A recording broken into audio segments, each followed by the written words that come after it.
তো যে কোনো জায়গায় যদি বাড়িতে কেউ না থাকি, খালি বাড়িতে প্রবেশ করেন, তো এই ক্ষেত্রে সালাম দেবেন। কিন্তু ফোকাহারা বলেছেন এই ক্ষেত্রে যেহেতু আপনি জানছেন যে কোনো লোকজন নেই, আমি কিন্তু আসসালামু আলাইকুমই বলি।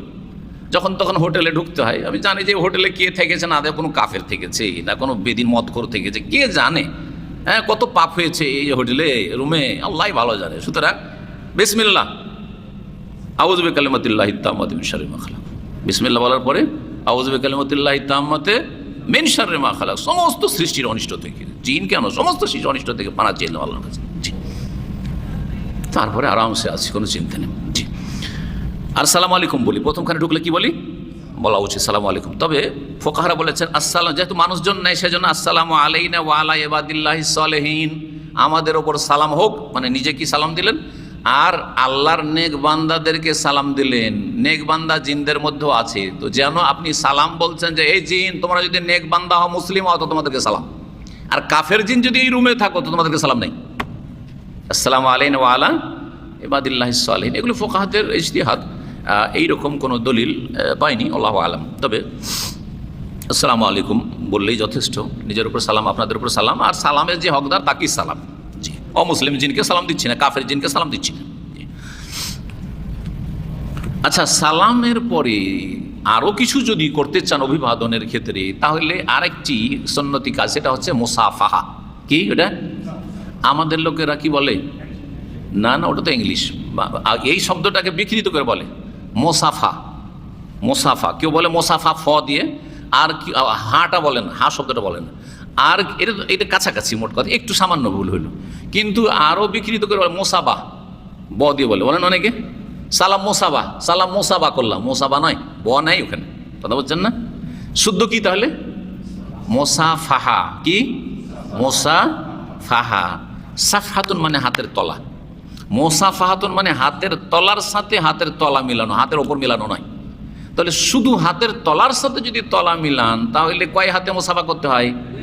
1 1 2 2 2 4 না, কারণ 2 2 4 যখন মোসাফা করবো, দেখো সেরিম 2 2 4 করো, 2 2 4 যদি মোসাফা করি এইরকম এরকম ধরো না, তাহলে দেখেন হাতের তলার সাথে অর্ধেক মিললো আর অর্ধেক হাতের ওপরের সাথে মিললো। আমি ওর একদিকে হাতের ওপর ধরে আছি, আর আরেকদিকে আমার হাতের ওপরে হাত লাগিয়ে আছে, তাহলে এটা মোসাফাই থাকলো না, এটা মোসাফাহাই থাকলো না।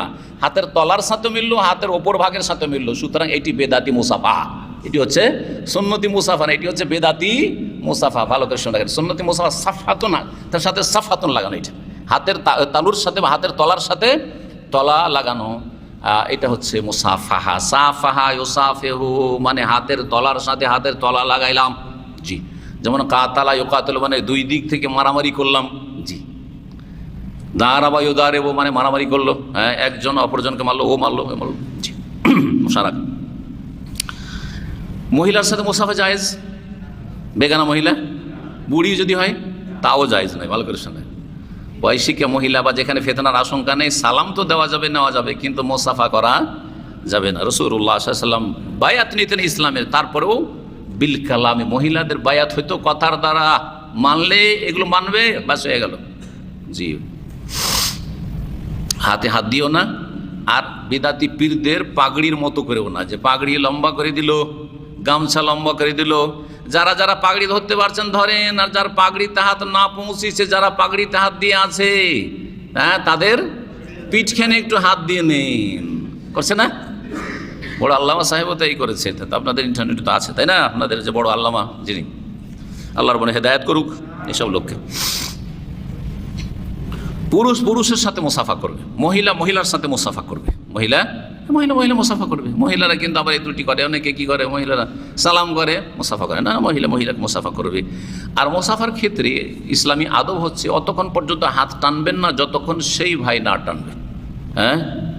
বিশেষ করে যিনি বড় তিনি আগে টানবেন না, না হলে অনেক সময় কি হবে, হীনমন্যতায় ভুগবে। কিসে ভুগবে? একজনকে তো টানতে হবে রে ভাই। আমিও যদি মনে করি যে আমিও টানবো না, আপনি বলছেন শেখ টানে না, তো আমিও টানবো না, তো টানবে কি? বুঝতে পারছেন না? তাহলে কি করতে হবে? একজনও টানতে হবে। তো যিনি এসে সালাম দিলেন প্রথম, উনি যখন টেনেন, যেহেতু উনি সালাম দিয়েছেন আর আমি সালামের জবাব দিয়েছি বা মুসাফা করছি, আগে হাত বাড়িয়েছেন, উনি যখন টানবেন তখন আমি টানবো। আর আরেকটা হচ্ছে যে বড় ও টানবে না। আমি যদি আমার সাথে কেউ মুসাফা করে আর আমি যদি হাত আগে টেনে নিই, তো আপনার এলেমও কম আর আপনার হ্যাঁ, ভুল বুঝাবুঝিটা বেশি হইতে পারে আমার চাইতে, সুতরাং আপনি বোঝা ও শেখ আমার সাথে হাতটা মিলালো, একবারে খাচ করে টেনে নিল, হ্যাঁ, কিন্তু আমার থেকে তাড়াতাড়ি টানলে আমি বলবো না, আর যদি বলি আমি সামনাসামনি বলবো। অনেকে কিন্তু আবার মোসাফা করে, কিরকম করে মোসাফা করতে হবে, এইরকম কথা বোঝা গেছে। আরবিদের মোসাফা, এটা হচ্ছে কিছু আরবিদের মোসাফা, এটাও না, কথা বোঝা গেছে, তালি বাজান। আবার আরেকটা মুসাফা দেখাই, আমাদের অনেক বাঙালি ভাইরা আছে মুসাফা করে, সালাম আলাইকুম, আমি বললাম কী ব্যাপার, হাত চুলকাচ্ছে নাকি, হাত ঠাকাইতে গিয়ে এরকম কেন, একটু ঠাকাই এরকম করে, জি না না না, সই আকিদার দাবিদার, আর হাত ঠাকা একটু করে এরকম করে, না না খবরদার না, পুরোপুরি হাত দিতে। মুসাফার পরে দ্বিতীয় স্তর হচ্ছে মুসাফার সালাম, তারপর মুসাফাহা। তৃতীয় স্তর হচ্ছে যদি মনে করেন যে আরও কিছু আমি অভিবাদন করতে চাই, আরও কিছু আমি দিতে চাই, নিতে চাই, সেটা হচ্ছে মুআনাকা। ওটার নাম কি? মুআনাকা শব্দটি অনক থেকে, অনক মানে গর্দন, তো গর্দনে গর্দন লাগানো, এটা হচ্ছে মুআনাকা। তো গর্দনে গর্দন লাগানো, গালে গাল লাগানো নয়, এটা আদাত আরবদের, আর পেটে পেট লাগানো নয়, যেটা আমাদের দেশীয়। আমাদেরটা তো খানিকটা ভুল আছে, যে বুকে বুকে ধরে একবারে জড়িয়ে ধরলো তো ধরলো, আরে জড়িয়ে তো ধরে রে ভাই, কিছু কিছু লোক এমন আবেগে ধরে, আমাকে দিয়ে ধরেছে এমন করে চিপে ধরলো, মনে হচ্ছে ওই যে জিব্রাইল যে ধরেছিল ওই রকম করে ধরা, ছাড়তেই চাই না, এই করে ধরে থেকেই গেল। না না, এরকম না, আসলে ভুল এগুলো। আসলে মুআনাকা মানে অনক, অনক লাগালেন হয়ে গেল অনক, হ্যাঁ, তাদের খাত, পেটে পেট না, বুকে বুক না, এরকম না করা উচিত আসলে। আর শুধু গালে গাল না, ওইটাও না, এটাও আমি পছন্দ করি না, কিন্তু যাদের আদাত আছে, অভ্যাস আছে, তাদের সাথে হয়তো হয়ে যাচ্ছে, সেটা আলাদা কথা। এরপর যদি আরও অতিরিক্ত করতে হয় বিশিষ্ট ব্যক্তি, সবার সাথে না, এটা সবার সাথে না, বিশিষ্ট ব্যক্তিদের ক্ষেত্রে, সেটা হচ্ছে বাপ মায়ের ক্ষেত্রে অথবা ওস্তাদের ক্ষেত্রে, বড় বড় আলেমদের ক্ষেত্রে এটা করা যেতে পারে। সেটা হচ্ছে তাকবিলুর রাসে ওয়াল ইয়াদি লি আহলিল ইলমি ওয়াদ দ্বীনি। বলছেন ভাষ্যকার যে মাথায় চুমা দেওয়া বা কপালে চুমা দেওয়া, মাথায় মানে কপালটা মাথার একটা অংশ, হয় মাথায় চুমা দিলেন, না হয় কপালে চুমন দিলেন, আর না হলে কিসে চুমন দেওয়া, পায়ে চুমন দেওয়া নয়, পায়ে চুমন দেওয়া বিদাত। পায়ে চুমন দেওয়ার হাদিস যে আদাবুল মুফরাদে আছে, সেটা সহিহ হাদিস নয়, জয়ীফ, এবং এটি একটি বিদাত, জায়েজ না। এটি অতিরঞ্জন বাড়াবাড়ি মানুষের ক্ষেত্রে, যেটাকে কদম বসি বলে, কদম মানে পা আর বসি মানে চুমা দেওয়া, ওই যে পায়ে চুমা দেওয়া, তো পায়ে চুমা দেওয়া বিদাত এবং হাদিস জয়ীফ, সহিহ নয়, এই আমল করবেন না। যেটাকে হিন্দুরা বলে পায়ের ধুলি নেওয়া বড়দের, আর ওইটাই মুসলিমরা করে, শুধু নাম বদলে দিয়ে কদম বুসি করা, কদম বুসি, জি না, করবেন না, বিদাতি কাজ। কিসে চুমন দেবেন? হ্যাঁ, মাথায়, কপালে অথবা হাতে দেবেন, জি হ্যাঁ।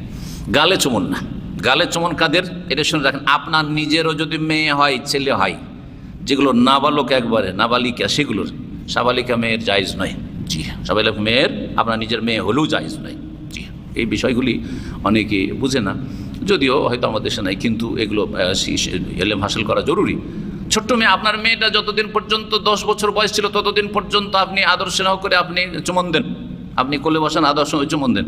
কিন্তু যে মেয়ে সাবালিকা হয়েছে, এখন মাসিক ঋতু চলে এসেছে, মানে সাবালিকা হয়ে গেছে, 10 বছরে সেটা 9 বছর হয়ে যেতে পারে অনেক সময়, অথবা 12 বছর বয়স হয়ে গেছে, 13 বছর বয়স হয়ে গেছে, সে এমনিতে সাবালিকা হয়ে গেছে, এখন সাবালিকা হওয়ার যে লক্ষণগুলি সেগুলো চলে আসছে, সুতরাং সেই ক্ষেত্রে চুমন দেওয়ার জায়েজ নয়। এই মেয়েটাকে 1 বছর আগে, 6 মাস আগে আপনি চুমন দিচ্ছিলেন আপনি, কিন্তু এখন আর জায়েজ নয় আপনার জন্য, জি।